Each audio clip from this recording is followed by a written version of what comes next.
On this episode of Sega Talk, we take a step back to the rival schools, or is it Project Justice? Who knows? No one knows. We check the history of development behind this niche underground fighting game and reveal why it's high school themed. All this and more on Sega Talk.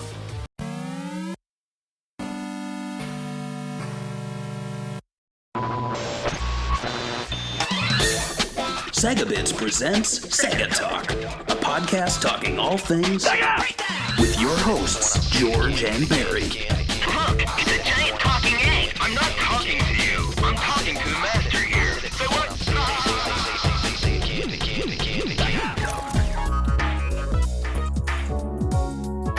Hello and welcome to Sega Talk episode 130. I'm your school captain, Senior George Luis Perez, with me is my deputy, Barry. Is that not good?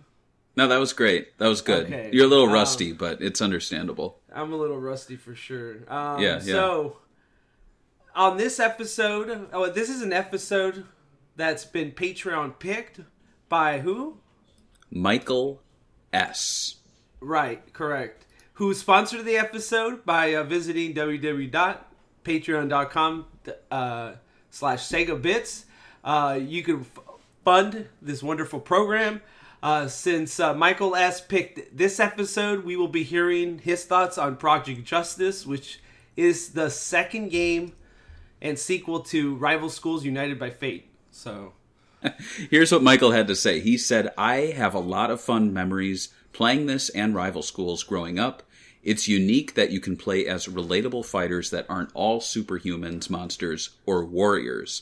Playing as a soccer or baseball player and beating up your PE teacher or principal was a lot of fun. I wish the series was more easily playable today." I would agree with that. Project Justice is a 3D fighting game developed and published by Capcom. It's a 2000 year, well, 2000 is the year, sequel to Rival Schools United by Fate, which is surprising that Capcom published it under its a new name in North America. In America, the game is known simply as Project Justice, but it takes place in places like Europe, Australia, and Latin America. The game got the name Project Justice Rival Schools 2. Before we get into our memories, what are your thoughts on when franchises randomly change names? Would it have been better to just keep the Rival Schools original name or change it to something new like Project Justice? Well, it's odd because Rival Schools makes perfect sense as the title. Right. And then with the subtitle, United by Fate, that's kind of lame. It doesn't really tell me anything, but, it's fine for a subtitle. And it establishes that the series is going to continue with new subtitles. So Rival Schools Project Justice just makes so much more sense than mixing it up and being like, oh, well, it's Project Justice in America, and then in Europe it's Project Justice Rival Schools 2, and then in Japan it's Rival Schools Project Justice. It's like, oh, right. Man.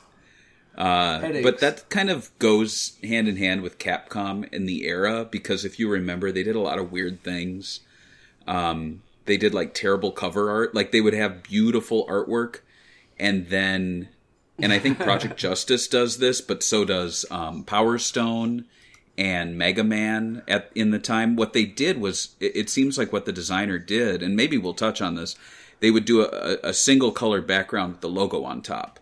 And one kind of character called out. And it was never a main character. It was always a random character. Right. And so, weird name titles, changes. If I remember, they did a lot of name changes for characters in Power Stone from or maybe a few, but Fokker was called Falcon. Probably because Fokker made people think of I don't know, what's that movie with Greg Fokker? Meet the Parents. Meet the Parents, right. Yeah. So, a lot of wacky localization stuff going on at Capcom at the time. I think it's stupid. It's just, it's a mess. I don't know what to call this. I called it by the European name in the graphic because it's both titles right there. I have to agree on you with this one because it almost felt like you have a name, Rival Schools, that's perfect for your brand, and you're like, oh no, we're going to rename it Project Justice, which could mean anything. It sounds like some sort of tech project that people are doing to save us from climate change or something. It's like Project Justice. Wow, that sounds amazing. It's the Project Justice Initiative. Yeah. Right. So to me, it's like not a good enough name for what the game really is about: high school kids fighting in high school against each other. Right. While the game came out in 2000, the Dreamcast sequel took a whole year to be ported to the Dreamcast, even though the game was developed on Naomi hardware, which, if you know, it's an arcade board released during the Dreamcast to make porting arcade games simple on Dreamcast. So, Barry, what's your history with Rival Schools as a brand, including the Sega Dreamcast sequel? Well, obviously, with a lot of these games, we would read about them in official Dreamcast magazine. I don't think this one ever had a demo, but they definitely wrote up a lot about it. And I was, as our Patreon picker kind of called out, they really liked that it, and I really liked that it came from like a real world setting. It wasn't like fantastical beasts and creatures. Like you could just dive in and you're like, oh, it's a school, and each fighter is like a swimmer or a soccer player or like a punk or a principal. And it's interesting because it kind of reminds me now of kind of like the Yakuza games, where they give you a turn-based RPG, but it's set in like modern Japan with like realistic people, and so you don't feel like you have all this, like when you go into an RPG, you have all this lore in the back of your head. You got to read up. You're like, why is this woman a vampire and this guy's like undead? Like, what's going on? They're like, oh, they used to be lovers and blah blah blah. But like with games like this, you can dive in. You don't really need to know the background because you know from the real world what a principal is, what a soccer coach is, Right. And so I'm a huge fan of like any game that takes a genre that's typically fantasy based and just like grounds it in the real world. As far as my history with this game, it's unfortunate because this was one of the few games that I rented like more than once and never thought to just buy. And so you don't own it? I don't. But this and what is the other one? The other Capcom one, which was like a really weird crossover game. I think we did an episode on it. Crossover game? Cannon Spike, which also changed its name. That was another Capcom game that had a name change. But yeah, and I so regret it because I look at the eBay prices now for Project Justice and it's like $200. But thankfully, you can get the Japanese import for like $40. And maybe you'll touch on that in a bit, but that always confuses me. Like it seems like it's a very pick up and play game regardless of the region. So I don't know why it's $150 more for the US one, but maybe we'll get into that. We will get into it, and it's funny because we will get into the Japanese version, but it's actually technically, outside of not being in English, it's actually a superior version of the game because it has more gameplay that was cut out in the US version. So it's interesting that the US version's more, but so if you've never played Rival Schools, let me give my thoughts on the game. Sorry. I used to own the one on PlayStation, United by Fate, the first one. I got it like super cheap. It was one of those eras when I just wanted to play new fighting games all the time, and they were coming out. Like you basically throw a ball, and a new fighting franchise would pop out. I even owned Darkstalkers 3 on it, and so this game is one that I was like, oh, it's 2 disc. It came in 2 disc, I think, and so I had to own it, and I thought it was awesome. The sequel doesn't have as many mini games as the first game did, from what I remember. And I think they changed 3-on-3 fighting as the gameplay instead of 2-on-2. They did do some improvements that looked a little bit better, but I felt like I was a little disappointed. I mean, it is an anime game, so I'm not that disappointed, but like, I just didn't think it was as good as Power Stone at the time, as in like using the Dreamcast to its full potential, even though I thought it was a cool, fun game. I just think graphically it was behind some of the games coming out at the time, especially like Dead or Alive 1 and 2. I mean 2 and Soul Calibur. I thought it looked a lot better. But besides the graphics, I thought it was still a fun game since it's a wacky, tongue-in-cheek fighting game featuring anime-style characters from schools that fight each other in a 3D over-the-top anime combo stringing system. So it gets a bit... let's get a little bit into the development of this game. So, according to rival schools and Capcom fighting game director in general, Hideki Itsuno, who still works at Capcom actually till today. He has most of his fighting sequels, most of the fighting games have been under him that you probably played. He's working on Dragon's Dogma 2, which is coming out any day now. It's one of those games that's been in development forever. The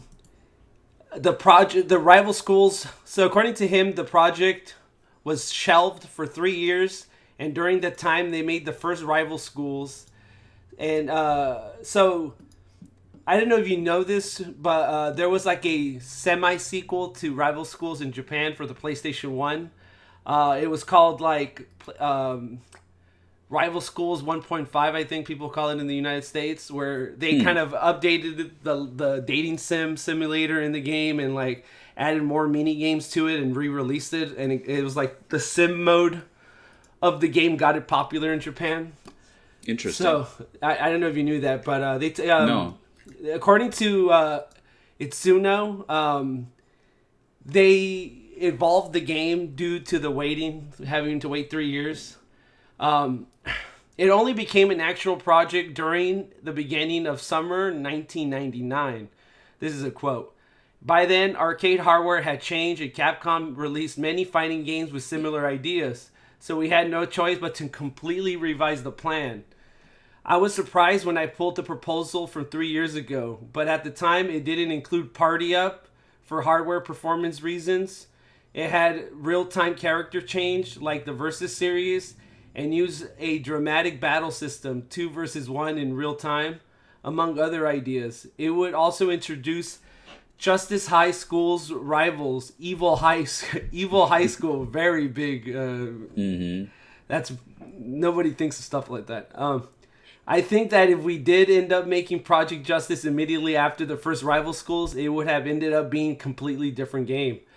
So, delaying games is one of these like weird things, right? Where maybe new technology emerges and new trends, and you get to capitalize on them. But right.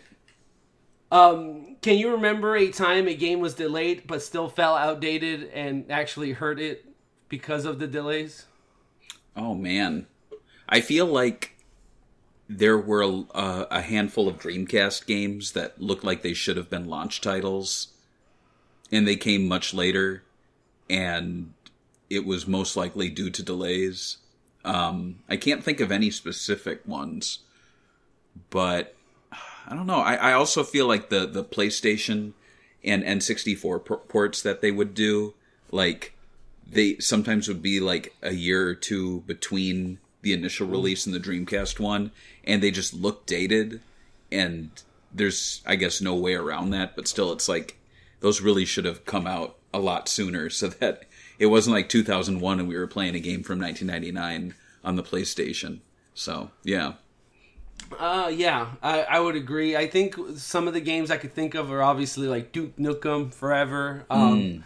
Obviously did not help that the brand wasn't even popular. Shenmue 3 is another one. I know people still like it and say are thankful for it, but the fact that they waited 15 years or whatever did not help its sales for sure. I think most games that I've seen that get delayed for 3 years, I guess if you're not technically working and it's just a proposal, you could change it. I do wonder some of the ideas they would have had, like if they would have made more of the sim mode or whatever, because I think they cut it out completely for this. And so, interesting. We'll talk more about it, but let's talk about the story for the game, which is, we'll see. It's a little silly.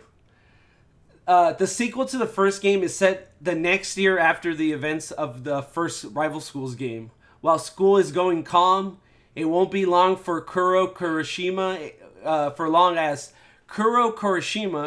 a cold-hearted and ruthless ninja assassin from a mysterious group known as the Reverse Society, has its sights set on the Amawano family. Probably said that hella wrong. And their allies. Their plan: eliminate them and rule Japan, which is kind of weird, right?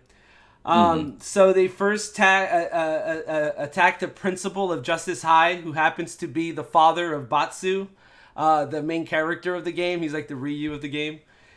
His plan is, his ploys include, there's 3 main plans to his master plan. Like a good villain, you can't just have one plan. You have to have 3 plans. He's sending his older sister, Eureka, and his loyal subordinate, Momo, into the ranks of the fighters so they could cause tension. Brainwash the Gedo clan so they could, including Daigo Kazama, so they can force his gang to attack various schools to add more tension. And Kuro, the assassin himself, plans to destroy Batsu's reputation by disguising himself as Batsu's doppelganger named Batsu, and attack fighters and make them believe Batsu did it. And there's like various dark clones of characters throughout the story. So yes, the story is a bit silly, and I still think the writers kind of knew it and played into the silliness of these characters. What part of this cold-hearted assassin's plan is the worst? Like, do you think him just dressing up as Batsu and committing low petty crime? I think that's the worst one. That's like Saturday morning cartoon plot right there, where like the bad guy just puts on a bad costume and goes around. I think Robotnik did that at one point. So yeah, right. It's not that clever. I like how he's called Vatsu though. Yeah, like he even had to have a name that was like him. He's like, well, I'm obviously the bad version of you, so we'll change B to V. Yeah. I think the idea of like using the sister to pretend to be a fighter in this tournament so she could be a playable character and cause tension in the story is just like little things like that. It's like Saturday morning cartoon level of villain. So I think it's funny because it is a high school game. You got to understand that like and plus I don't think fighting games usually take their stories too seriously. Like, did you ever take Street Fighter lore of like a green character that with electricity powers that seriously? Yeah, I don't know. I wonder, I mean, there are people that like do, right? So to me, it's like, I do wonder if there's people listening to this and be like, no, this is one of the greatest stories ever told in the video game format. Vatsu! They were doing wacky stuff at this time, though. Remember Tech Romancer? Right. I think it's the same director, too, of Tech Yeah, Romancer. that's just a wacky game as well. And they knew what they were doing at the time. Right. Yeah. So one thing the original Rival School had going for it was its extra life sim mini games, including its pseudo sequel in Japan, which is being dubbed Rival Schools 1.5 simulation mode, which its sequel, aka the fake sequel, the 1.5, it added new storylines and mini games. These mini games would be pretty interesting, including soccer shootouts and volleyball. Unlike the PlayStation Pass entries, Capcom didn't put as much time on with the extras in Project Justice. While gameplay-wise, the game has evolved, allowing team-ups that include up to 3 people instead of 2. This expanded its team attack mode from team-ups to party-up techniques. So they added like extra bigger combos where you use more of your bar. That includes 3 characters attacking. The sequel also has 2 story modes, which is story mode, which is more rigged because in the game, each character belongs to a school. So if you want to play that school's story, in story mode, you have to have all 3 characters from that school. So you're fighting characters, kind of like King of Fighters in a way, where they're from countries, but this time they're from schools. And then free mode, which you could just make stories, like the story is more free mode, so you could get a character from another school and it lets you team up with, it gives you greater variety of characters to pick from. So, like I told you, The American version, so this one does not have simulator modes, and I know you never played the first game, but what do you think about when there's like these big console-only single-player modes? Like, I know Namco's Soul Calibur was the opposite. The arcade game was very bare bones, and the Dreamcast version had all these extra modes that were just console exclusive. Do you enjoy that, or do you think that it's more about the fighting game? Oh, I love the single player modes. One of my favorites were in Power Stone, where you went and you visited the like item shop lady, and then she would mix things. Right. And I think you could play as her. She was like a secret unlock, or maybe I'm thinking that her shop itself was like a secret arena. I think that's what it was. There was also one of the Virtua Fighters. Remember, they had that thing where you would like play tournaments in like a virtual Japan. That was super cool. I love any of the thing. Oh man, it's not an arcade game, but there was one of the 2K games. One of the last ones from Sega had like virtual crib where you could like decorate, and then like celebrities would call you. We've got to do that one. I mean, I know we're not doing like the NFL 2K games in a row, but that's just such a weird one with the. It's like, what was it like? The Jackass stars would like call you, and it's like, hey, it's Steve-O. Great work out there today. I'm gonna put a nail in my foot. You know, you're like, oh, cool, thanks, Steve-O. But yeah, I love when they move outside the core gameplay and give you these fun little things, and it's kind of a shame that they didn't put a little more effort into like the VMU here, because I know other Capcom games did, but this just screams for VMU mini games. Like, why not? So I will. I guess I could bring it up now in a little bit, since we're talking about how cheap Capcom is with this game. I feel like this is one of the most straightforward ports they could have put together at the time. I think they knew that this game was going to lose money, and they just wanted to release it and see if maybe people just picked it up as a maybe 25,000 units sold game real quick. Right. Because fighting games were doing pretty well on the Dreamcast at this time. And so in Japan, the game has a board game mode and a create a character mode, right? Mm-hmm. And in America, they cut all that out because of translation. They didn't want to translate the story of the board game and the text that it came with. So they cut all that out. And so the American version doesn't have that. But obviously in the Japanese version, you can't read it. And there hasn't been a translation patch yet for the game, but I feel like it's going to be coming out maybe one day, because I feel like we have some really obscure translations now out there. Like, who would have known that some of these Sakura War titles would have been patched? So I wouldn't be too shocked if we get one Project Justice, the Japanese one, patched one day. But so far, no patch. The American version obviously costs a lot more and has less content. They do give you 16 extra characters in the American version because it's the assets from the edit mode that they put together, 16 characters to give you something out of it.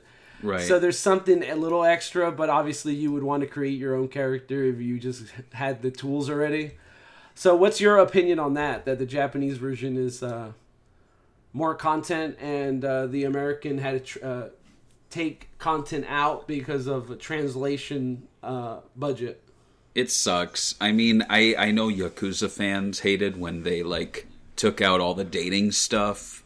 You know, it's just, it stinks when they do those things. And sometimes I get it, because it's like there's so much text. Other times it just seems like, you know, like, they were cheap. And I think in this case, like, a create a character mode and stuff just sounds so cool. And to remove that, yeah, it's unfortunate. So yeah, I have to agree with you. I think it sucks. It's one of those things that shows you how cheap this game was. Like, Capcom had didn't really put that much effort. I think if you play some of their games at this time, maybe it's a trend. Like, even though Power Stone had some extra stuff, like you said, there's a lot of games that didn't have extra stuff. Like, I think Street Fighter Third Strike was just kind of the game, and that was it. So maybe it's not out of the trend for Capcom at this time, but I mean, would you have sent out your sequel to a game and call it something totally different in hopes that people forgot about Rival Schools and they see this as a new game? Like, maybe, I don't know. That doesn't sound too like they had too much faith in the brand of Rival Schools. No, and I didn't bring it up, but there were school shootings at the time. Oh yeah. I don't know if that influenced the dropping the rival schools, though. That is a little, I don't know, that seems really extreme, because the idea of a rival school is a normal thing. Like, it's just the other school that you usually have sports and other extracurricular like competitions with. So right. I don't know if that's the case, but I kind of remember at the time it possibly being that. I know they were stripping out light gun support for games, so I think maybe a fighting game set in a school, they maybe wanted to take school off the name so people go, look at this, you can beat up a teacher, and maybe there was some news story about that. I don't remember seeing anything, but it'd be interesting to look back and see if there were any archival stories about that. You're right, people were very I would say rightfully offended by anything that would remind them of the terrible thing that happened.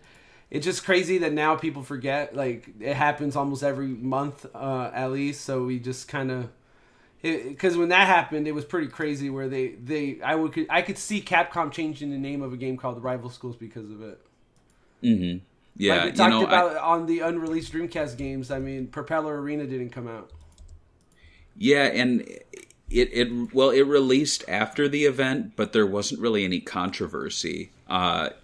This is what I'm finding. And it's likely because it was very cartoony. There wasn't any blood. There weren't any guns. It was really just kind of like wacky, cartoony violence. And it was fighting, So, I don't know. It wasn't like you were walking through the school and fighting anyone you want. It was clearly like these two characters chose to do this. Mutual combat. Yeah, exactly.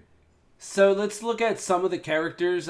We have a list here. I'm not going to be going through all of them because it'll just it'll be boring, really. It'd be a list right, podcast. Right. So the first guy is the main character, Batsu. He's obviously kind of like this. Something you'll notice in these games when they make these characters in fighting games, it's kind of the same, where they like take a personality trait of an anime character or like a stereotype and base the whole character around it. So this guy's foul-mouthed, belligerent, and impulsive. It's very Sonic the Hedgehog in a way, but more of like a high school bully version of him. I mean, he kind of gives off that vibe with the art. Yeah, he's all blue. He's got the spiky hair. He's got the red and white shoes. I never caught on to that. I always kind of looked at him as kind of like a redesigned Falcon from Power Stone, where it's like instead of all red, he's all blue. Black hair instead of yellow hair. But this was definitely like a Capcom thing at the time to have a ultra simplified main character who's like a white guy dressed in one color. Like Mega Man, Batsu, Falcon. And it's always like off of anime, so he likes to eat really fast, kind of a stereotype of an anime character. Oh my god, I was watching the Power Stone anime, and that's like half the storyline is like, and same with Virtua Fighter too. They all like to eat so much. Right. The Virtua Fighter anime. So yeah, Batsu, he's the lead character. I guess he gets the most screen time. We also got Hinata. She is a schoolgirl, but I think she's been in, I want to say she's been in the crossover games at least in a way. Oh yeah, for sure. I think she was in one of the versus SNK games, I want to say, but it doesn't say here. So probably not. Oh, she was, her school uniform is in she's in some of the games as a cameo in the back, like Street Fighter Third Strike or Double Impact or whatever. They have different endings, but so this is her. Obviously, curious girl. She's basically Cream as a character in this game. Right. Kagami, which is this white guy, this ginger guy. He plays the disco guy, I guess. He's cool and calculating. He's the opposite of Batsu. It's his rival. What do you This guy reminds me of that character from King of Fighters, the guy with the weird, like, he has red hair and he has like these like, Yeah. he's like one of the most popular characters in the game, but he has that red hair and then like weird bondage. Well, he's straps. he's the chess player at school, it says here. Well, I mean, there you go. And he's also Ryo Hazuki's like rival, because guess what? This guy dislikes the most. Let me guess. What? Sweat. Oh gosh.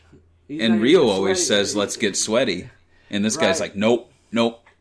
No, you're Not right. at all. This guy wouldn't. What do you think about his outfit? It's very Yakuza-ish. Like, Yeah. this guy's dressed like Kazuma, kind of. Yeah, I dig the like reddish orange interior of his jacket. It's very cool. Very Shadow the Hedgehog, maybe. It's A like little bit. It's like a Dreamcast costume, actually. The know. next guy we have is Roberto.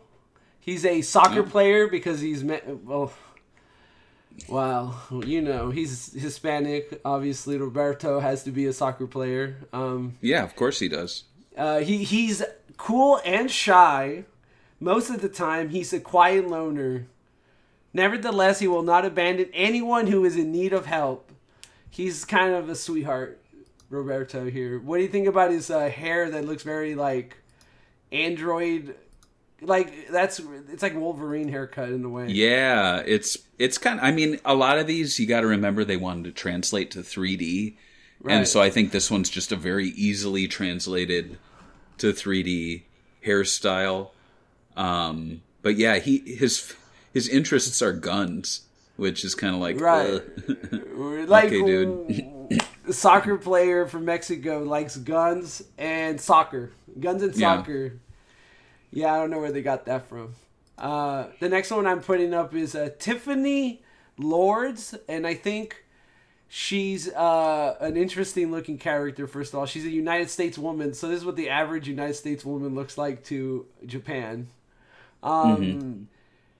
Cheerful and bubble-headed American funky girl who is very much into fashion and love life.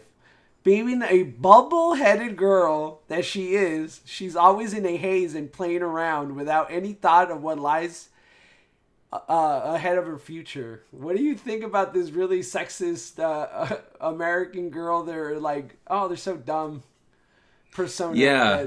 Well, it says here her birthday's December 23rd, so it's coming up. What do you get her? And it's also crazy that half these characters obviously older than us, but it's like, should they do a high school reunion soon? It's weird too. She's like high school, but she's got and she's got like, it's like side, like corner boob, Right, that's like ridiculous. corner cleavage. It's kind of weird. It's really weird. Like, it's this, and then her bra's attached to her garters. I think I've seen some women dressed like this before. I don't know. No, I've never seen this part connect to your legs. Neither did That's I. weird. Yeah, no, I would agree. It's a little weird. I mean, the whole character is a little weird. She combines. I do like. I think you're gonna say it, like kickboxing and cheerleading. I think that's Right. kind of a fun thing. But the character design's a little too much. are you gonna talk about Edge? Because I really want to talk about him. I don't have him on here, but I can put him on real quick. If you Oh, want. I love Edge. You know why? Well, I have to click on his pro. I see. Two reasons. I like him because he looks like a. I always played as him because he looks like a Jet Set Radio character. He kind of looks like I don't know, kind of like Soda and Corn, like combined. He reminds me of a character from Streets of Rage myself. And he does not remove his hands from his pockets when he fights, which I thought was so funny. But he's a dirty gangster tactic. And he's best He known does. for not having any responsibility and being unfair. Like, Yeah. he's kind of a scumbag, basically. I know. I just love his character design. I think he's so cool looking. I like the big spiky hair and his hands always in his pockets. Yeah, I had to show him some love. He hates his true name and Ghost. So He hates ghosts. so okay. Akira Kazama is literally the most well-known character from the franchise somehow. She became really popular. She's supposed to be like this biker character with the helmet with the skull on it. She's obviously been appearing as a DLC fighter recently on Street Fighter V. She was one of the added characters to the roster.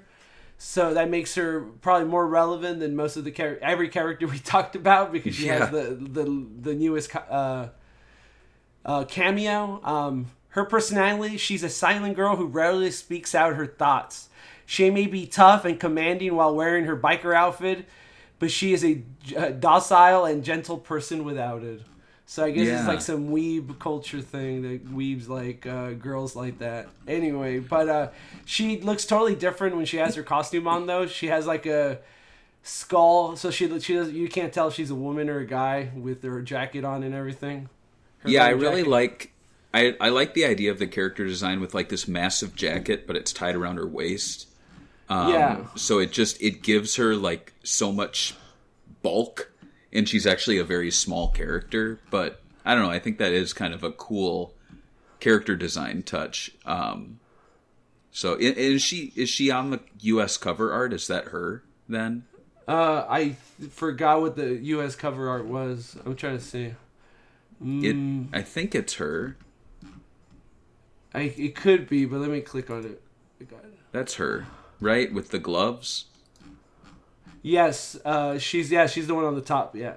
Interesting. So she was kind of like a fan favorite. Early. She was like a Capcom favorite, because they for sure put her front and center. She's like with Power Stone 2, they put who'd they put on the cover of that? They put the Japanese guy, I think. Just him.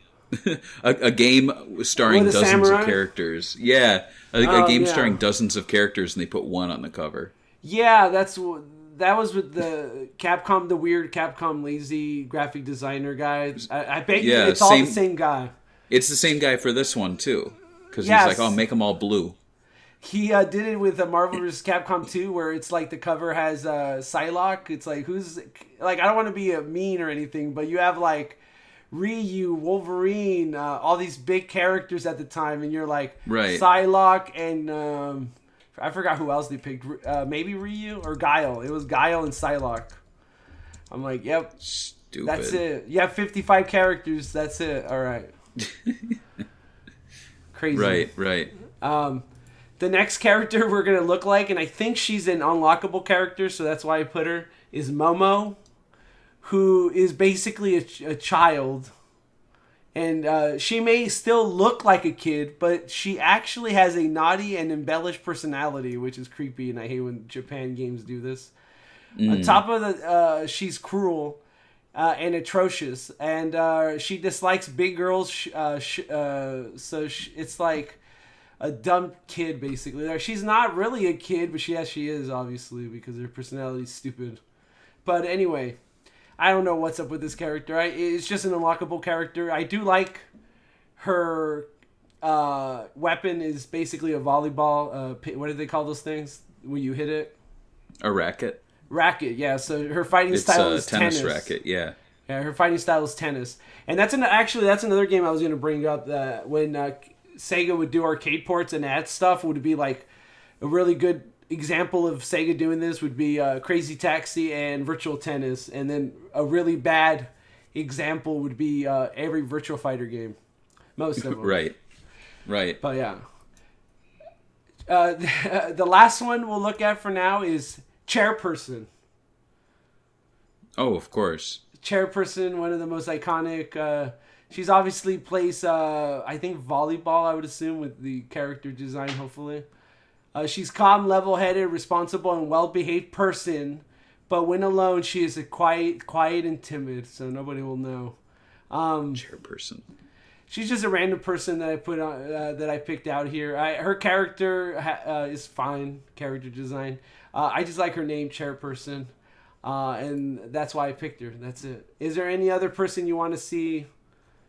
Oh, she's one of the new characters in this game, so it kind of gives you a look at Momo, the other girl, the little girl, and her. These are the new characters they brought into the game.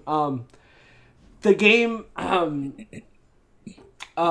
has basically the whole roster from the first game. Besides the first game had 2 cameo characters. I think Sakura from Street Fighter and something else, and they didn't come back. But every other character on here is back, so that's cool. And some of these too, they appeared in like the Card Fighters games, right? Right, so, right. Yeah, but yeah, the chairperson. It's a cool roster, though. I mean, Chairperson's in it. I like when they like pick out sports characters. I think that's kind of fun and unique, like a baseball player and a soccer player fighting. Right. But yeah, some of them are a little weird, like Momo, Right. Chairperson, which is such a dumb name. Why isn't she called Chairwoman? She's in high school. One day she'll be a chair girl. woman. No, chairperson. It's non-binary specific. She just holds the title of the chairperson. Oh, I see, the chairperson. Okay, well, okay. So you already told me your thoughts on the roster. I think it's a decent enough roster for a high school. It's obviously these like anime tropes in a way, kind of dialed up to 11 or whatever. Like, oh, right. This guy likes to eat. You knew somebody in high school, if you lived in Japan probably, that loved to eat. Yeah. You knew the soccer player that did this. So it's kind of like taking tropes from media in Japan. I think we would appreciate more of the tropes if we were actually Japanese, I would say. Like an American version of this game, what would be a stereotypical character that you would make of a high school character if you had You'd do a nerd, for sure. You had to, right? Or is that just an 80s thing where, like, now that if you're a nerd, you're like, I like Marvel. Everyone goes, yeah, dude, me too. Everyone loves Marvel. We all go watch the movies. Right. No, I think a nerd nowadays would be like, I don't know, like the guy who's like modding like Sega Genesis games. They're like, I'm in high school, but I just put Knuckles in Sonic 1. And they'd be like, oh, man. And obviously there'll be a bunch of other stuff you could obviously think about, like the people that are into music, the punk guy, the goth guy, or whatever. Any, like, the prep person or whatever. I guess anything that you could think of as a stereotype, you could put them in there. Yeah, what are modern nerds? I don't know. That's what I'm wondering. See the youth. Yeah, like, to me, it'd be like, oh, I like Spider-Man. It's like, yeah, but, like, I feel like there's been 20 years of people that love Spider-Man, and they've already all grown up, and it's almost like saying, when we were kids, saying, oh, I don't like Disney movies. Like, you know what it is? Disney movies. It's like fantasy book series. I think the kids who are, like, reading fantasy books that don't have adaptations, and they're, like, oh, no. really... Yeah, and that's probably you, right? I'm not going to say anything about this. Go on. I'm just going to let it happen. I mean, you got to imagine, like, nowadays, like, it's the weird kid in the corner reading, like, The Guilds of Wondercrest. And they're like, what's that? Is that on HBO Max? And they're like, no, it's a book series that was published in the 1970s. And it's very good, you know. I guess I would say that's the closest. I think probably people that just read in general. I don't feel like, while people are into Marvel stuff, I think it's also because it's easy to digest as a TV show and a movie. I don't think these people would have been into it if they had to read a monthly comic for a whole year to get 12 issues, or if it was a book series, like kind of like Game of Thrones. Nobody knew about the book series until it was the show, so it happens. Right. So let's look at some advertising images. The first one we're looking at, I don't know if you can see it over there, Barry, yet on the thing, but it's a flyer for the arcade version of the game. There's nothing really too big about it. I don't really have anything to say about it. It's the bad guy for from the organization. And it says, knock 'em, sock 'em, and take what's yours, which is like a really bad phrase, in my opinion, because it's like, what does it have to do with rival schools and what the game's about? outside of like Knock'em Sock'em, which is so generic. Yeah. And it also has that girl Akira, the main character. I told you she's the most popular. She has a full art display of her character, making her the most important character in the game. But yeah, nothing really to say here. Just a fine poster for the arcade. Mm-hmm. The next one we have is the Japanese Project Justice, and this does something I hate in advertisement when they have a little logo with 2D art of the characters and all that. Cool. But the advertisement is these little girls holding each other up, and it's like a real life photo of them at the beach with some like catchy phrase on the side. So you're like, you're not selling me this 3D game. Like I see not even one picture of the game running. Does this sell you on games back in the day when it's just like a real life picture and the logo of the game? I guess it's meant to like throw you off because you're expecting a big video game advert, and then you're just like, "Oh, what's this?" And it probably says something like, like this isn't the type of school that you see in this game, right. Like, or don't you just want to punch these kids? Like that's probably what it says. Is that what you see when you see these girls doing gymnastics? You're like, I could probably punch all these kids. Is that what you're thinking, Baron? Possibly. Or you think that's part of the advertisement in Japan? That's what I think is part of the advertisement. I just don't know what it says. I'd have to get my my Translate app out. Maybe I'll do that as you're looking at the next one. Would it even translate that? I don't know if it would. I can try. The next one is more art. It's just the rival school characters. This looks like different art than the official art person that does their art. It does have a few small screenshots. Again, it's whatever. It has art of the new characters on top. Like the whole top row of this art is just new character art. Besides that, it's just okay advertisement. And one thing you'll start noticing, there is no American advertisement, by the way. You're trying Not really. It says let it go. 3 Play-Doh of justice and courage. Play-Doh? Like I don't know, Play-Doh of justice and courage. Let it go. I don't get it. I really don't. Oh, and then it says what? And on the bottom it says like slightly different from the actual special move. Like I think they're saying like, oh, there's special moves in this game, but not these types of special moves. I don't know. Yeah, okay. Kind of weird. This one is a French ad. This one has like a school uniform, and it says something combat. So I'm assuming ticket to combat, maybe, or something in French. Right. And it has a few screenshots on the bottom. Nothing impressive, but it's supposed to it does play up the idea that it's a school game and it's school related at least, so that's cool. But it's whatever. This ad reminds me a lot of Jet Set Radio for some reason. The advertisement for it, where it's like the grandma being graffitied. So right. Yeah. The last one is a Spanish, I want to say, Project Justice. Talks about the skills you'll have to wrestle in 3D graphics, basically. Mm-hmm. So yeah, this is just that's actually probably the best ad because it shows. It is not the best. A ton design. of screenshots. It's not ton of characters. Right. It's not the best design because there's so much space being taken up. As a designer, you're probably overwhelmed by all the stuff that's happening. But like you said, it has the most screenshots and characters. So yeah. It's interesting. Virgin Interactive published it. The guy isn't that? Don't they have like a billionaire guy that runs that place? Yeah. I don't. Mr. Virgin. Is that his name? No. Oh, I was like, Mr. Virgin. What a badass name. Why? That's his fighting name. Why would he name his company Virgin? You ever think about that? I think it's a little tongue in cheek. Isn't it Richard Branson? Yeah, Richard Branson. He's in one of the James Bond movies. As a bad guy? Mm-mm. Well, he should. He just cameos, kind of like how Donald Trump's in Home Alone 2. How does that make you feel? Does it sour the movie, or are you still even more into it now that he did what he had to do?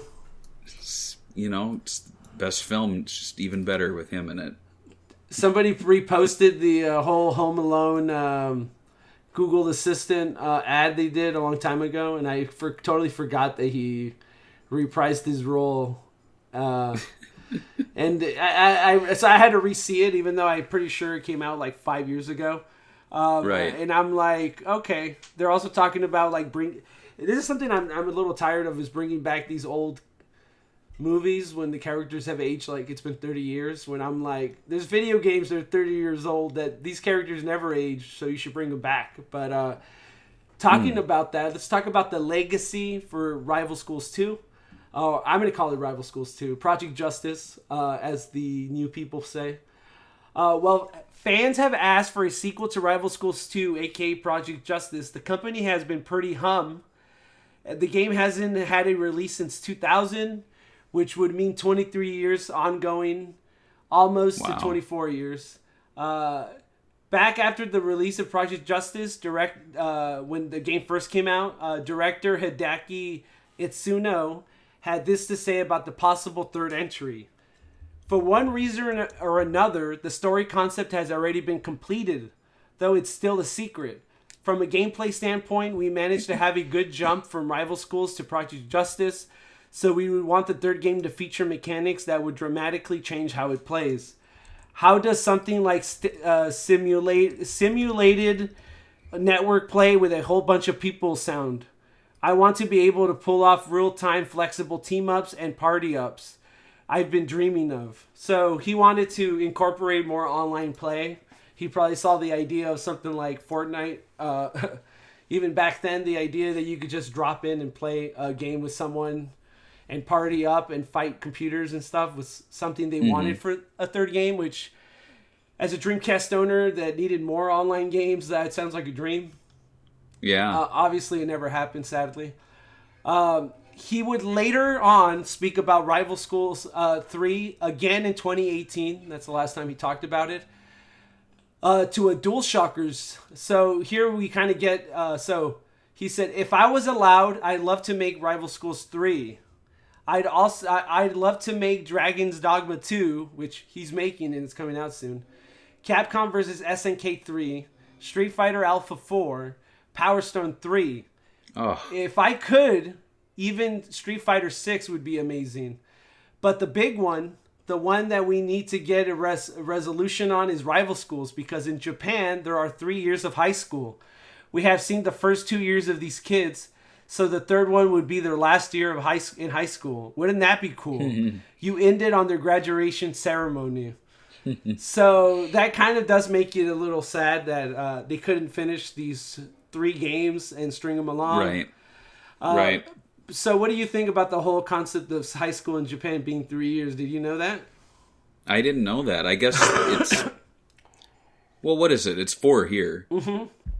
4. So, yeah, it's not that different. But, yeah, that would be cool if, like, the end credits you could fight on the stage. You know, like, have playable end credits and, like, the other characters are coming to get their diplomas and you just start punching them. Right. I think that'd be fun. Yeah, they could add more single-player stuff. It's kind of weird, though, because I feel like right now we're in this situation where the fighting games we are getting are a bit overwhelming. Like, this year alone, I think, it was Street Fighter 6.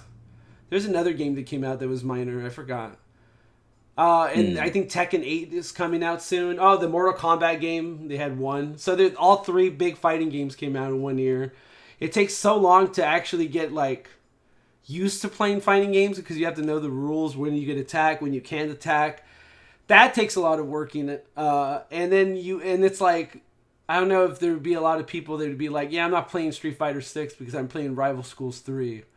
Right. So it would have to be one of these fun, just release games for the passion of it, which I don't know if that's a thing in fighting games anymore because they always update for so long. You know, have you seen the new fighting games and how long they've been updating?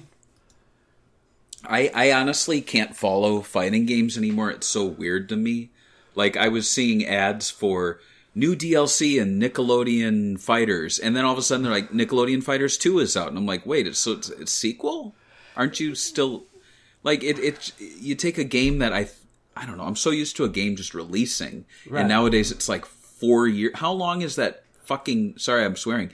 That Mario game with the racing and Mario Kart 8, right? Yeah, so Mario Kart 8 was so popular and so many people had it that instead of just making a sequel, they're like, we could just release DLC for this game. And they've been doing it for 3 years now? It's insane. And so that game is the highest selling Wii U game, the highest selling Switch game, and it probably has the highest selling DLC. So I'm like... How do you feel about that? Like, would you prefer... All Stars Racing transformed to have years of DLC and new content, or would you prefer them to put their efforts into a sequel? That's a tricky one because I think a good stop. I mean, I don't know if people would have done it because they did release some DLC for SEGA All Stars Racing. Yeah. I feel like there's such a big base for 8 that even if 1% of people buy the new DLC, it's highly successful.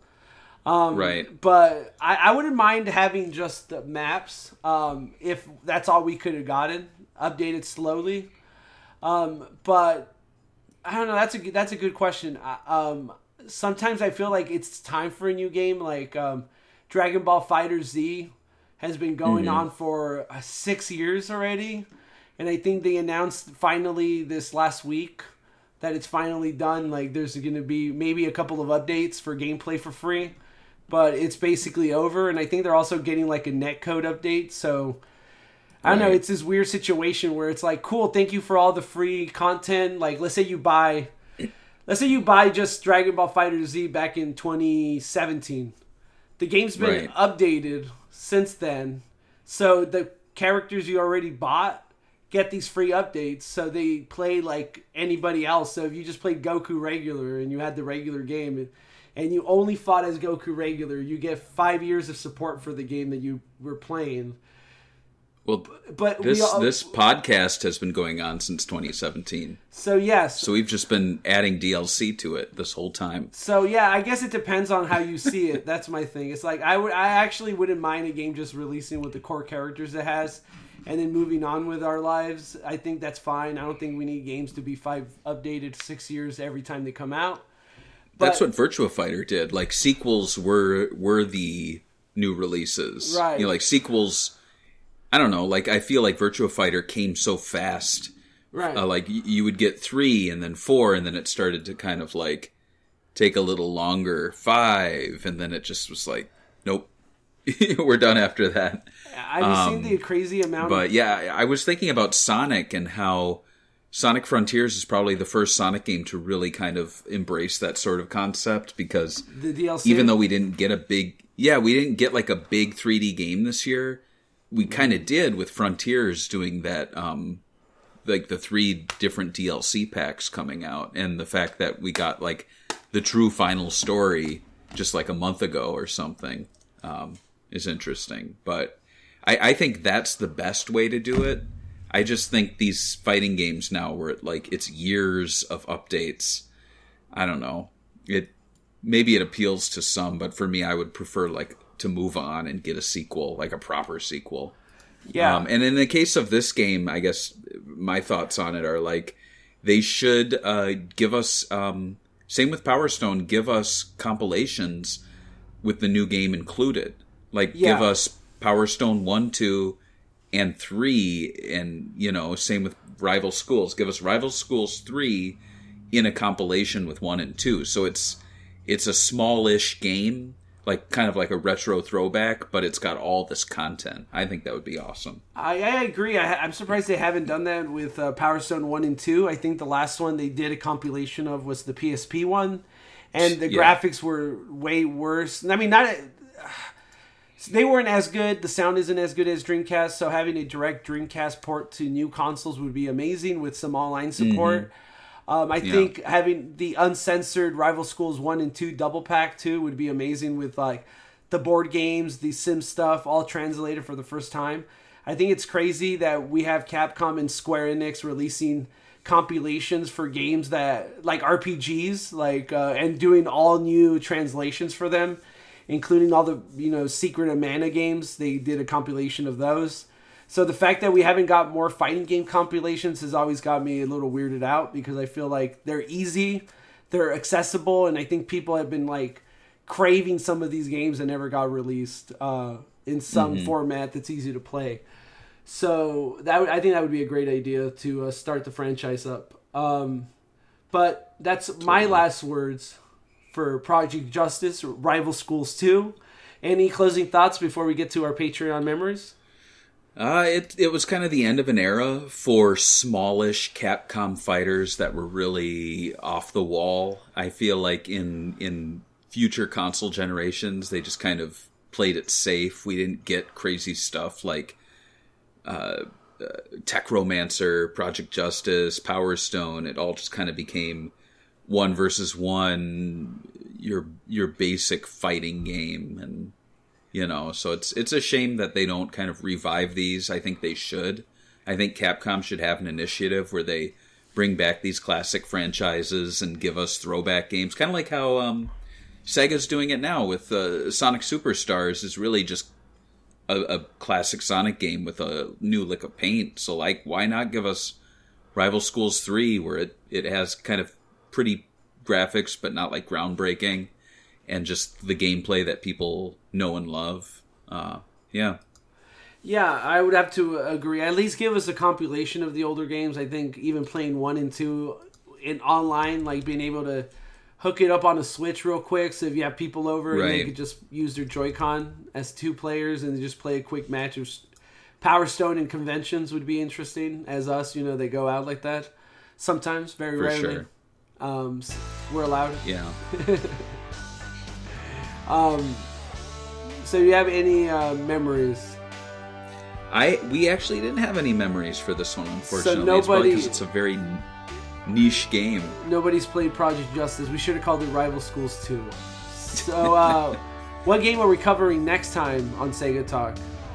Next is going to be interesting. We're going back to the Sega Genesis era, and we're talking about a game I have never heard of, but when I looked at it, I was like, oh yeah, this game.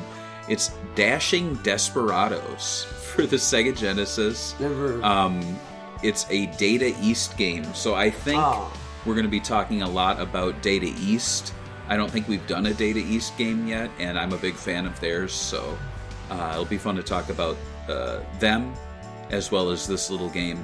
I suggest you try it out. It's fun, but it's going to be an interesting episode because it's like of all the games on Sega Genesis, this is the one we're talking about. But hey, it's a Patreon pick, so who am I to complain?